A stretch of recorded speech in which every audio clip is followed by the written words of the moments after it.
আপনাদের কতগুলি প্রশ্ন আছে। দেওয়ানবাগি যে মারা গেছে তাকে কি আমরা সরাসরি জাহান্নামী বলতে পারবো অথবা তার মৃত্যুতে সন্তুষ্ট প্রকাশ করতে পারবো? আমি আলহামদুলিল্লাহ পড়েছি ভাই। এত বড় ফেরাউনি নমরুদি কথাবার্তা এই লোকটা বলে গেছে। কোনো আবু জাহাল আবুল আহাবের মুখও এই জাতীয় কথা আসে। এমন কাঠটা বেঈমানের কথা আমি জীবনে শুনছি না এই লোকটার মতো। এইরকম হারাম করি শিরকি কুফরি মুনাফিকি কথাবার্তা এদেরকে বসায় ইহুদিরা মুসলমান এক এক ধর্মের ভিতরে এই ধরনের হারাম করে একটা বসায়, এগুলি দিয়া ধর্মের গোড়া কাটার জন্য, ধর্মকে বিকৃত করার জন্য। আল্লাহ তাআলা এসব নাপাক মানুষ থেকে জাতিকে পবিত্র করেন, বলেন আমিন। আল্লাহ তাআলা কোরআনে সূরা আনামে কি বলেছেন? ফাকুতিআ দাবিরুল কওমিল্লাযীনা যালামু ওয়ালহামদুলিল্লাহি রাব্বিল আলামিন। যারা জালিম তাদের জড় শিকড় কেটে নিপাত করে দেওয়া হয়েছে। এই কথা বলে আল্লাহ বলেন আলহামদুলিল্লাহ। জালিম মেরে আল্লাহ কি বললেন? আলহামদুলিল্লাহ রাব্বিল আলামিন। তো জালিম বললে আমরাও কি বলবো? আলহামদুলিল্লাহ। দেখুন শাহজালাল রহমতুল্লাহ আলাইহির জন্য এখনো আমরা কত আবেগ রাখি, ঠিক না? আমরা তো খামাখাই একটা লোকের বিরুদ্ধে যাই না, কত আবেগী। এই বাঙালি জাতিটাই আবেগী। কেউ ভালো করলে কত দোয়া এরা করে। সেই শাহজালাল রহমতুল্লাহ আলাইহি, ওনার নামে এখনো বিমানবন্দর হয়, ট্রাভেলস হয়, গাড়ি হয়, হোটেল হয়, দোকান হয়, কি না? তো ভালো করলে ভালোর ফল তো অবশ্যই এই জমিনেই আমরা দেখতে পাচ্ছি, ঠিক না? ভালোই করা উচিত। খারাপ করে গেলে খারাপের পরিণতি কখনো ভালো আসে না।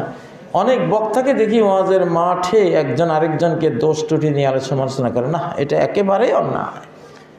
এটা ওই বক্তাকে উনি সরাসরি নিজে ফোন করে বলবে, পাবলিকের সামনে এভাবে বলবে না। ওনার কোনো ভুল হলে ওনার সাথে দেখা সাক্ষাৎ করে বা ফোনে ওনার ভুলটা ভাঙিয়ে দিয়ে ওনাকে বলতে হবে, ভাই আপনি আবার মাইকে মিডিয়ায় একদিন বলে দিন যে ভাই কথাটা আমি এভাবে বলেছিলাম, তো কথাটা আসলে এইভাবে হওয়াটা উচিত। ওনার মুখ দিয়ে ওনার ভুলটা সংশোধন করে দিলে তখন নাস্তিকরা, বেঈমানরা আর আলেমে লাগিয়ে দিয়ে ইসলামের সর্বনাশ করার সুযোগ তারা পাবে না।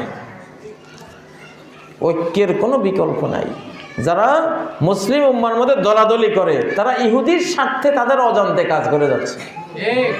তাদের সমস্ত দাওয়াত, তাবলীগ, ওয়াজ, তালিম সব কাফের, বেঈমান, ইহুদি নাসারার স্বার্থে চলে যাবে, মুসলমান জাতির স্বার্থে আসবে না। মুসলমান জাতি বরং তার দ্বারা ধ্বংস হয়ে গেল। সে ভাঙ্গাভাঙ্গি কাটাকাটি করে দিল। একটা নৌকা যদি মাছ দরিয়াতে 2 টুকরা করে দেন, কি হলো? বাঁচলো? বাঁচবে কেউ? টাইটানিক হয়ে গেল। কি হয়ে গেল? টাইটানিক হয়ে গেল। 2 ভাগ হয়ে গেছে টাইটানিক। এখন মরণ ছাড়া উপায় নেই। জাহাজটা যদি ঐক্যবদ্ধ থাকতো, না ভাঙতো, হাজার কিছু হলেও বাঁচার একটা উপায় আছে। এই যুগে মেধা, সবচেয়ে মেধা, এই যুগের আলেম সবচেয়ে বড় আলেম, সবচেয়ে আল্লাহওয়ালা আলেম, সবচেয়ে বড় আলেম, সবচেয়ে নবীজির প্রিয় আলেম তো সেই যে নবীজির উম্মতকে ভাঙ্গার কোনো কাজ করে না। সে ঘুমাইলেও উম্মতের স্বার্থে কাজে লাগবে। সে কিছু বললেও এটা উম্মতের স্বার্থে কাজে লাগবে, উম্মতের উপকারে আসবে। আল্লাহর ওয়াস্তে কোনো আলেম মিডিয়ায় আরেক আলেমের বিরুদ্ধে কোনো কথা বলবেন না, বলা উচিত নয়। বরং পারলে পক্ষে বলেন, না পড়লে নীরব থাকেন।